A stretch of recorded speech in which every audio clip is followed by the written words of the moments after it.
1274년 고려 24대 국왕 원종이 사망하자 다음 왕위를 잇기 위해 고려로 돌아온 세자는 곧바로 원종의 뒤를 이어 왕위에 오르게 되니 이가 바로 고려 25대 국왕 충렬왕이었습니다. 충렬왕이 귀국하던 날 몽골에서 오랜 생활을 했던 왕자의 머리가 변발이었고 복장마저 몽골 전통 의상이었으니 이를 본 사람들은 왕자에게 무슨 일이 생긴 것이 아니냐며 대성통곡했다고 전해지고 있습니다.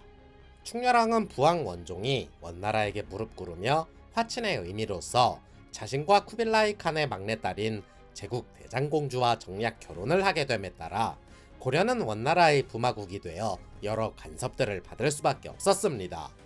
때문에 25대 국왕 충렬왕부터 30대 국왕 춘정왕까지는 원나라의 제후국 취급을 받으며 묘호가 종이 아닌 왕이 되었고, 황자를 뜻하는 짐은 고 또는 과인으로, 폐하는 전하, 태자는 세자, 선지는 왕지로 명칭이 격화됩니다. 아무튼 쿠빌라이 칸은 일본을 공격한다는 명목으로 군사를 일으켜 충렬왕 즉위 원년인 1274년 본토에 상륙하는 데에 성공했으나 때마침 불어닥친 태풍으로 인해 별다른 성과 없이 일본에서 철수하게 됩니다. 이로 인해 고려는 원나라가 일본을 정벌하는 데에 도움을 주기 위해 전함 900척을 비롯해 여러 군수 물자들을 지원하였으나 오히려 여몽전쟁이 끝나고 제대로 된 복구 작업 없이 또다시 전쟁 물자를 뽑아다 썼기 때문에 재정적으로 큰 손해를 입게 됩니다. 그러나 일본 정벌군 사령관이었던 훈두는 태풍으로 철수했다는 사실은 빼놓고 일본과의 전투에서 이겼다는 이야기만 본국으로 보고했는데, 이 때문에 쿠빌라이 칸은 일본이 항복할 것이라 생각하곤 본토에서 사신단을 보내게 됩니다. 하지만 당시 호조 도키무네의 가마쿠라 막부는 원나라 사신단을 모조리 참수, 그나마 살아남은 수행원들이 탈출해 본국에 알리게 되니 이에 단단히 화가 난 쿠빌라이 칸은 또다시 일본을 정벌하기 위해 대대적으로 군사를 일으키게 됩니다.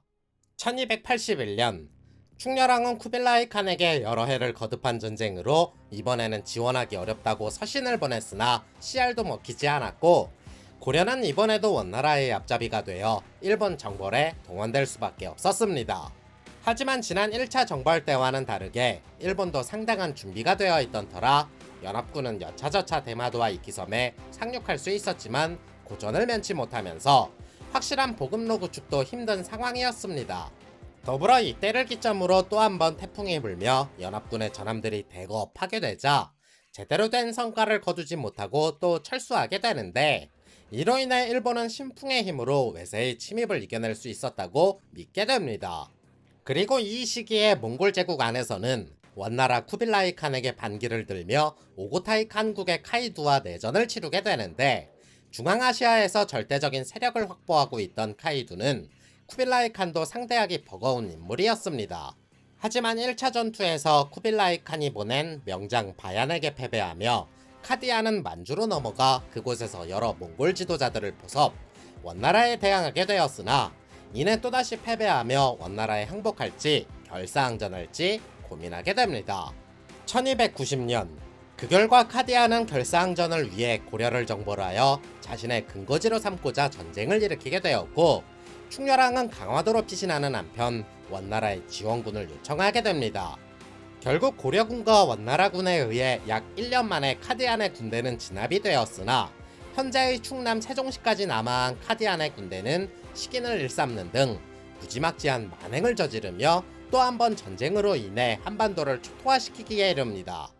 때문에 약 27년간 이어진 여몽전쟁과 제1차, 2차 일본 정벌, 그리고 뒤이어 벌어진 카디안의 침입으로 고려는 나라로서 건재하는 게 신기할 만큼 언제 망해도 이상하지 않았으나 원나라에서 간간히 물자를 보내주며 호흡기를 달아주니 그 명맥은 간신히 이어올 수 있었습니다.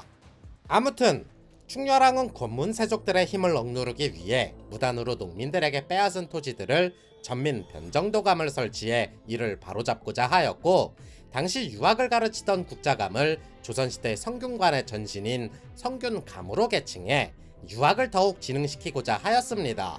이처럼 충렬왕은 왕권을 강화하고 여러 개혁 정치들을 추진하고자 했으나 성과는 굉장히 미미했고, 오히려 원나라의 속국으로서 제대로 된 힘 한번 써보지도 못하고 이리저리 끌려다니기만 바빴습니다.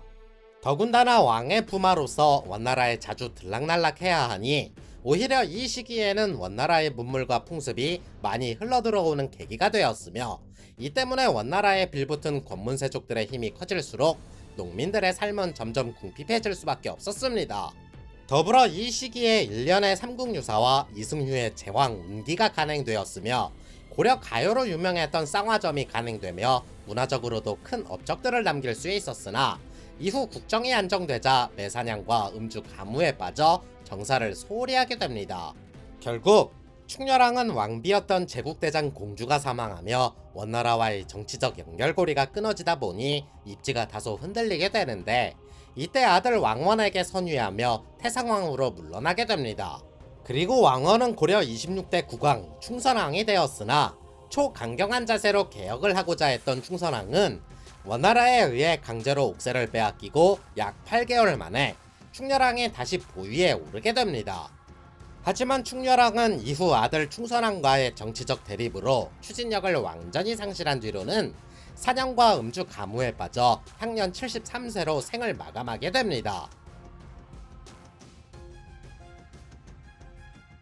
영상이 재밌었다면 좋아요와 구독 부탁드리겠습니다.